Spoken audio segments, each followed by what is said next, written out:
నమస్తే అండి, welcome back to our channel outfit from scratch. Today వీడియోలో ఆల్రెడీ థంబ్నెయిల్ పెట్టాను కదా, ఆ ఫ్రాక్ అయితే ఎలా స్టిచ్ చేయాలో చూపిస్తాను.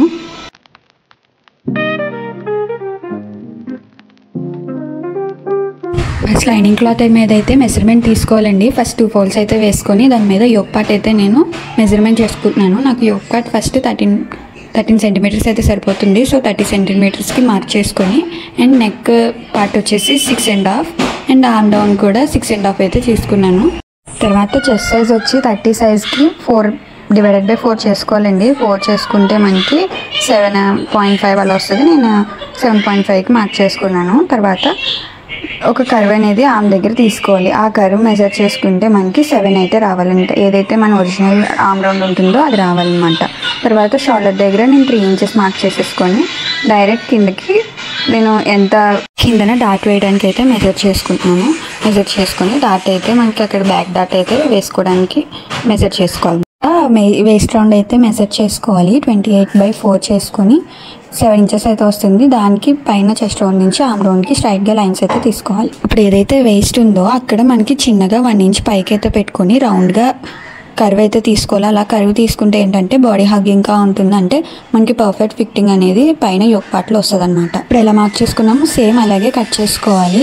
ఈ బ్యాక్ పార్ట్ మళ్ళీ లైనింగ్ మీద పెట్టి ఫ్రంట్ పార్ట్ కూడా సేమ్ యాస్టీస్గా కట్ చేసుకోవాలి. నేను చేసుకున్నప్పుడు ఫ్రంట్ ఆర్మ్ డౌన్ అయితే మనం పెట్టుకొని కట్ చేసుకోవాలి. తర్వాత ఒరిజినల్ క్లాత్ ఏదైతే ఉంటుందో దాని మీద ఈ లైనింగ్ అనేది పెట్టుకొని నీట్గా దాన్ని ముడతలు లేకుండా చేసుకొని సేమ్ యాస్టీస్ మనం కట్ చేసుకోవాలన్నమాట.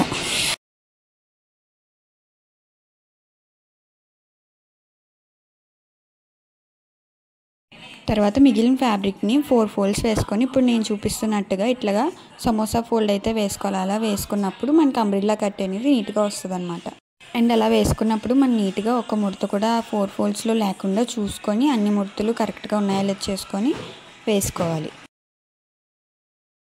ఇప్పుడు ఏదైతే యోక్ పార్ట్ కట్ చేసుకొని ఉంటామో ఆ కట్ చేసిన యోక్ పార్ట్ 8 ఫోల్డ్స్ వేసుకొని ఫ్రంట్ మనం అక్కడ పైన అయితే పెట్టుకోవాలి. అలా పెట్టుకొని మాకైతే చేసుకోవాలి.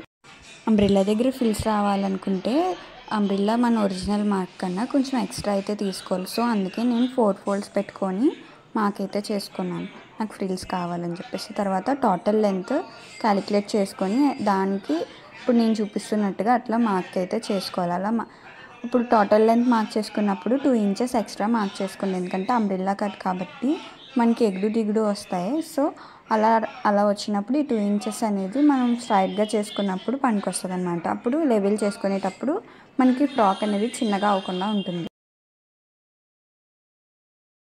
యాస్టీస్ సేమ్ లైనింగ్ మీద కూడా అలాగే మనం 4 ఫోల్డ్ వేసి సమోసా మడత వేసి సేమ్ యాస్టీస్గా దానికి ఎలా చేసుకున్నాం అలాగే అంబ్రిల్లా కట్ అయితే చేసుకోవాలి. దీనికి ప్లెయిన్గా నార్మల్గా చేసేస్తున్నాను నేను, అంటే నాకు ఫ్రిల్స్ వద్దనమాట అక్కడ. అండ్ స్టిచ్చింగ్ పార్ట్ వచ్చేసి మనకి నెక్ అయితే డ్రా చేసుకోలేదు కదా, ఇప్పుడైతే నెక్ డ్రా చేసుకోవాలి. సేమ్ ఇప్పుడు నేను చూపిస్తున్నట్టుగా మీకు నచ్చిన నెక్ అయితే పెట్టుకోండి. నెక్ పెట్టుకొని అట్లా నేను చూపిస్తున్నట్టుగా స్టిచ్చింగ్ అయితే చేసేసుకోండి. ఈ స్టిచ్చింగ్ ప్రాసెస్ మొత్తం ఈ వీడియోలో చూపిస్తున్నట్టుగా చేయండి. ఇట్లా చేస్తే మనకి ఈజీగా ఉంటుంది. నేనైతే ఇవే టిప్స్ ఫాలో అయ్యి స్టిచ్చింగ్ అయితే చేస్తాను. జాగ్రత్తగా చూస్తే అర్థమవుతుంది. ఇక్కడ నుంచి వాయిస్ ఓవర్ అయితే ఇవ్వను, డైరెక్ట్ స్టిచ్చింగ్ వీడియో ప్రాసెస్ అంతా చూసేయండి.